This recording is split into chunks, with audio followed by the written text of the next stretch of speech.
Bienvenue dans ce nouvel épisode dans lequel nous allons parler du bonheur et la saison. Le bonheur à travers la saison dans laquelle vous vous trouvez ou dans laquelle je me trouve, parce que la vie est faite de saisons. La Bible nous dit qu'il y a un temps pour tout.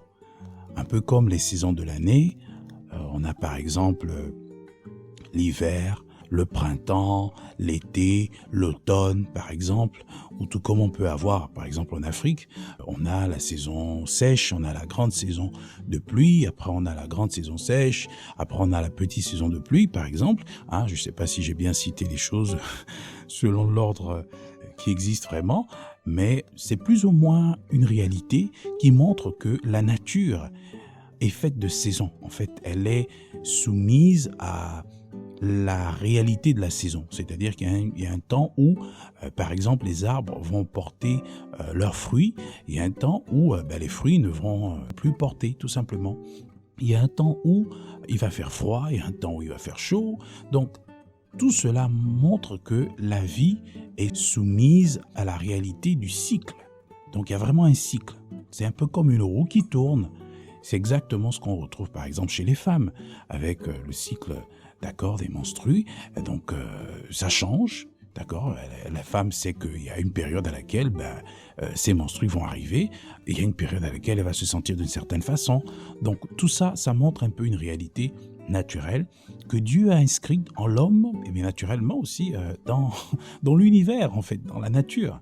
Et c'est également la même réalité que l'on retrouve dans les activités humaines. Donc vraiment, nos activités n'échappent pas à ce principe établi. Il y a des moments où on va se sentir vraiment rempli d'une certaine onction, d'une certaine inspiration à faire certaines choses.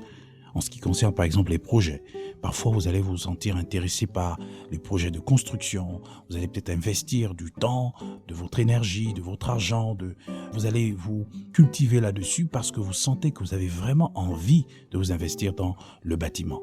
Parfois c'est à travers des activités, notamment à travers le commerce. Peut-être vous allez vendre des produits, vendre des services, tout simplement parce que vous sentez vraiment cette passion qui vous anime. Et c'est en cela d'ailleurs parce que j'ai vécu et je continue de vivre la réalité de la saison, d'accord, dans les différentes saisons dans lesquelles je me trouve, que j'ai été inspiré à écrire le livre « Exprime ta passion et suscite des vocations ». Dieu va toujours mettre en nous une forte dose de passion pour nous indiquer la saison dans laquelle nous sommes. Vous voyez, il y a des moments où vous allez être passionné pour un certain sujet et au bout d'un certain temps, vous allez sentir qu'il est temps de tourner la page, de passer à autre chose. Ça ne veut pas dire que c'est un échec, bien au contraire. La question que de vous poser, c'est que est-ce que j'ai vraiment investi le temps, l'énergie, la force, les finances et des relations que j'ai eues à disposition pour produire quelque chose, pour être productif, pour avoir quelque chose qui va me servir à court, moyen, long terme. Vous voyez, c'est vraiment le point qu'il faut faire après chaque saison. Une saison est vraiment caractérisée par une activité qui peut être intense, mais en tout cas une activité qui est productive. Vous voyez, donc vraiment la passion, ça va faire partie vraiment des indicateurs qui vont vous aider à déterminer, à identifier la saison dans laquelle vous vous trouvez. Donc, ne soyez pas étonnés si vous voyez qu'un jour vous êtes intéressé par un sujet que vous n'avez pas encore exploré, qui ne vous a jamais traversé l'esprit. Tout cela montre tout simplement que Dieu veut que vous passiez dans une autre saison dans laquelle vous allez découvrir de nouvelles choses, vous allez les exploiter et naturellement les valoriser, valoriser tout ce que vous avez découvert. Et c'est cela qui va vous rendre non seulement épanoui, mais aussi utile pour les personnes autour de vous. On revient un peu dans cette même logique de le développement personnel est un facteur de développement communautaire. Lorsqu'on se développe, lorsqu'on développe des activités, on donne une opportunité aux personnes autour de nous d'acquérir de l'inspiration et donc finalement aussi de se développer à leur tour. Vraiment, c'est ce que je développe dans le livre « Exprime ta passion et suscite des vocations ». Mais pendant qu'on y est, en parlant de livres, j'essaie un peu d'exemplifier la réalité de la saison à travers mes différentes publications. Vous allez voir, si vous me suivez, par exemple, que j'écris un peu sur tout. J'écris sur différents sujets. J'écris sur le développement communautaire, l'entrepreneuriat social, la culture associative. J'écris sur l'auto-édition. J'écris également sur les réseaux sociaux. Là, j'écris sur la notion du bonheur. Très bientôt, je vais sortir mon autobiographie. Donc, c'est différentes saisons, les amis. Sachant que j'aime écrire en trilogie, sortir parfois des livres en série, en 3 livres sur une même thématique, abordés sous différents angles. Donc vraiment, je me suis spécialisé là-dessus, mais ça montre un peu la force, l'énergie que je consacre à chacune de ces activités-là, sinon à chacun de ces projets, en fonction de la saison dans laquelle je me trouve. En fait, autrement dit, chaque projet est l'expression en tout cas de la saison dans laquelle le Seigneur me conduit. Donc c'est une réalité que je pense qui résonne chez vous parce que vous n'êtes pas exempt de ce fait-là, de l'universalité de la saison. La saison caractérise un peu l'activité humaine en général. C'est la raison pour laquelle il ne faut pas être intimidé à l'idée de diversifier ce que nous faisons ou en tout cas à l'idée de se cultiver, à l'idée de développer de la curiosité intellectuelle, mais aussi de l'ouverture, d'accord, de l'ouverture culturelle, celle qui va vous permettre de pouvoir interagir, de pouvoir échanger avec d'autres personnes qui n'ont pas forcément le même bagage intellectuel que vous, le même profil culturel que vous, la même croyance que vous, les mêmes habitudes que vous. Ça va vous permettre d'acquérir de nouvelles perspectives. Et d'ailleurs, je le dis assez, je développe vraiment cette idée dans le podcast, j'ai un podcast. Et voilà, bref. Vous voyez, je ne peux pas ne pas mentionner certaines choses que je fais parce que le sujet me l'impose. Parce que ça me permet vraiment de réaliser que pour chacune des saisons dans lesquelles je me suis trouvé dans ma vie, Dieu m'a accordé par sa grâce de pouvoir travailler avec toute l'énergie que j'avais pour pouvoir laisser des traces. Et ça, c'est aussi une leçon de leadership. Vous savez, c'est vraiment pas avec un sentiment de grandeur ou de grande fierté, d'accord, avec lequel je suis là, j'aborde ces sujets, vous voyez. Je le dis vraiment, c'est parce que je le vis. Et il n'y a rien de plus illustratif que ce que, d'accord, vous-même vous avez expérimenté. Donc, c'est vraiment tout l'intérêt de ce partage-là pour vous dire que la vie est faite de saisons. Quels sont les projets qui vous animent en ce moment?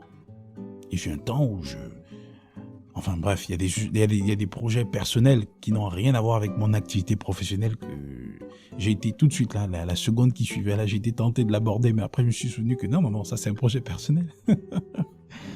D'accord? Il y a aussi des projets personnels qui peuvent vous tenir à cœur pendant un certain temps. D'accord? Et c'est à vous de pouvoir saisir, de pouvoir vous engager à travailler d'arrache-pied là-dessus.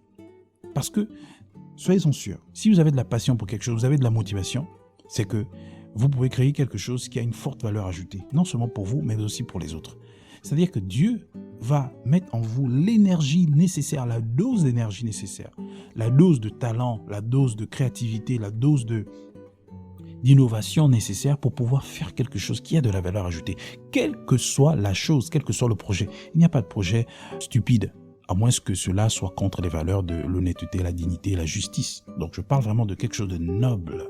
C'est vraiment ce que Dieu veut pour chacun de nous. D'ailleurs, il le dit dans la parole de Dieu. J'ai des projets de bonheur et non de malheur, il le dit à Jérémie. Ce Jérémie, c'est vous, ce Jérémie, c'est moi. Donc vous devez vous approprier, nous devons nous approprier cette réalité-là.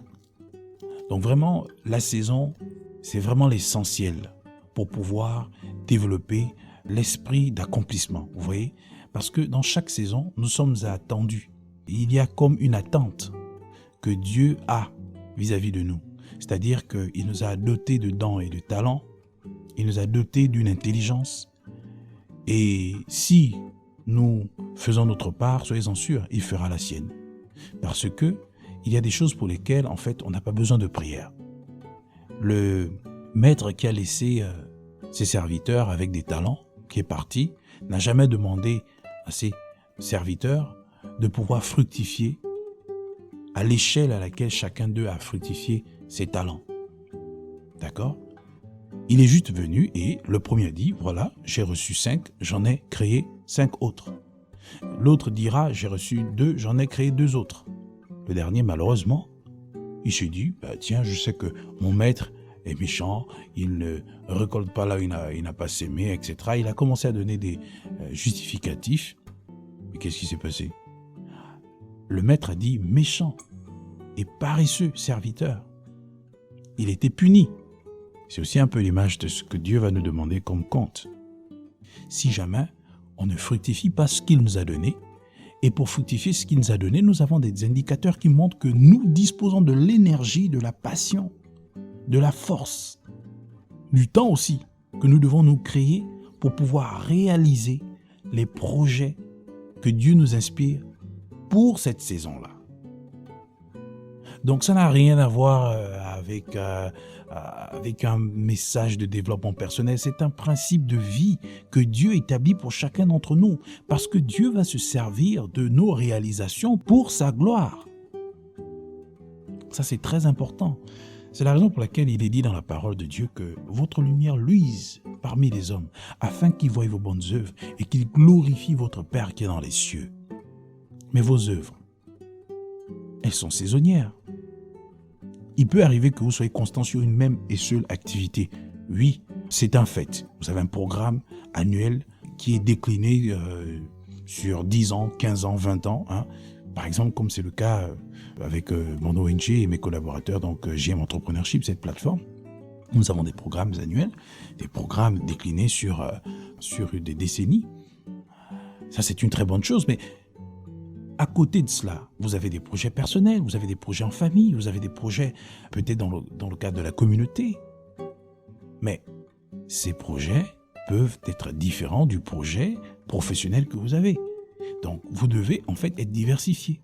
Parce que la diversification est un indicateur de grandeur.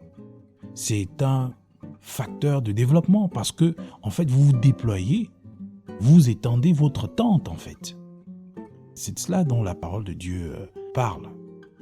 Il est important de se diversifier selon l'énergie, selon la passion, selon la grâce que nous avons reçue, mais aussi selon la saison dans laquelle on se trouve. Dans le monde, on dit qu'il n'y a que des idiots qui ne changent pas. Donc, ne soyez pas étonnés que vous ressentiez, d'accord, des idées nouvelles, des façons de travailler nouvelles, en fait, qui vous amènent à faire de nouvelles choses, pour avoir de nouveaux résultats, pour avoir de nouvelles perspectives, pour avoir de nouvelles rencontres, pour avoir de nouveaux échanges, pour avoir de nouvelles idées. Mais c'est extraordinaire. On peut tellement faire de nouvelles choses lorsqu'on comprend la notion de la saison. On peut tellement cultiver notre bonheur lorsqu'on est conscient de la saison dans laquelle on se trouve, parce que ça va développer l'esprit d'accomplissement. Et ça, c'est très important. Il y a tellement d'exemples personnels que j'ai envie de partager, mais je n'ai pas envie d'en faire trop. Mais juste vous dire que je suis tellement bien placé pour vous parler de ce sujet que vous gagnerez à l'appliquer, à vous approprier en tout cas cela, parce que je parle sous l'autorité de l'onction d'une personne qui a expérimenté ce qu'elle dit. Chacune des saisons que j'ai traversées a été exploitée et j'ai toujours une trace. Et la trace par excellence que j'ai des différentes expériences professionnelles, culturelles que j'ai, c'est un livre. C'est la raison pour laquelle j'ai plus de 20 livres en auto-édition. Et je m'y plais là-dedans. J'ai des podcasts. Vous écoutez par exemple aujourd'hui Vital Podcast. J'ai un autre podcast qui aborde le sujet de l'entrepreneuriat, la création de contenu, développement personnel, développement communautaire, de la culture associative. Ça s'appelle JM Podcast. J'ai un autre podcast en lien avec la vie en Christ, mais également les temps de la fin, l'influence des réseaux sociaux. Ça s'appelle À cette allure podcast. Vous avez un autre podcast en anglais qui s'appelle Sell Podcast, donc Social Entrepreneurship Lessons. Vous avez un autre podcast qui s'appelle La culture entrepreneuriale, qui est inspiré de mon livre La culture entrepreneuriale selon l'approche CIDC. J'ai déjà abordé d'ailleurs le contexte dans lequel j'ai écrit ce livre dans l'un des épisodes. Donc tout ça démontre à suffisance que j'ai profité du temps qui m'était disponible. C'est la raison pour laquelle d'ailleurs j'ai abordé un épisode dans ce sujet, le temps disponible. J'ai exploré de nouvelles choses. Je les ai exploitées selon la vision, selon les objectifs que je me suis assignés, selon l'inspiration, selon les directives du Saint-Esprit, pour pouvoir faire quelque chose qui a de la valeur, non seulement pour moi, mais aussi pour les personnes qui vont consommer ce produit. D'accord ? Qui vont consommer ces différents services, ces différents contenus. Donc, il faut saisir la saison, les amis. Une fois de plus, ça concerne mes activités professionnelles, etc. Mais j'ai aussi des projets personnels, familiaux. Et ça ne concerne personne d'autre que moi et ma famille. Oui. Mais c'est le même principe que j'applique. Donc, comme je disais tantôt, vous gagnerez à vous approprier ces choses parce que c'est une personne du terrain qui vous aborde, qui vous présente le sujet. D'accord ? Donc, faites-le. Saisissez la saison dans laquelle vous êtes. Vous serez plus productif, productive aussi si vous êtes une femme. Vous serez plus épanoui. Vous serez accompli. Vous aurez la paix. Vous aurez cette liberté, ce sentiment de liberté parce que, en fait, vous découvrez de nouvelles choses et, en fait, votre instinct créatif, votre instinct d'innovation va en tout cas s'exprimer. Donc, vous allez avoir une certaine liberté. Vous allez être bien dans votre peau parce que vous êtes en harmonie, en tout cas, avec la volonté de Dieu. Cela va développer un sentiment de bien-être. Mais une fois que vous aurez réalisé ces activités, ces projets, vous serez accompli, vous serez épanoui. Mais vous serez heureux, heureuse, parce que vous avez saisi la saison. Donc, il y a un temps pour toutes choses, nous dit l'Ecclésiaste. Sur ces terres, il y a un temps pour planter, il y a un temps pour semer, il y a un temps pour récolter. Donc, tout cela montre qu'il y a un temps pour toutes choses. Vous ne pouvez pas labourer, planter, arroser et vous attendre à récolter le même jour. Ce n'est pas possible. Il y a un temps pour chaque chose. Il y aura un temps où vous allez récolter le fruit de tout ce travail acharné, de ces efforts consentis. Il y a un temps pour cela. Donc, armez-vous aussi de la pensée de la patience. Une fois que vous avez saisi la notion de la saison, c'est très important. Voilà un peu de façon générale ce qu'on peut retenir de cet épisode. J'espère qu'il a contribué à véritablement faire de vous une personne heureuse, une personne épanouie, une personne qui vit la réalité du bonheur. Que Dieu vous bénisse.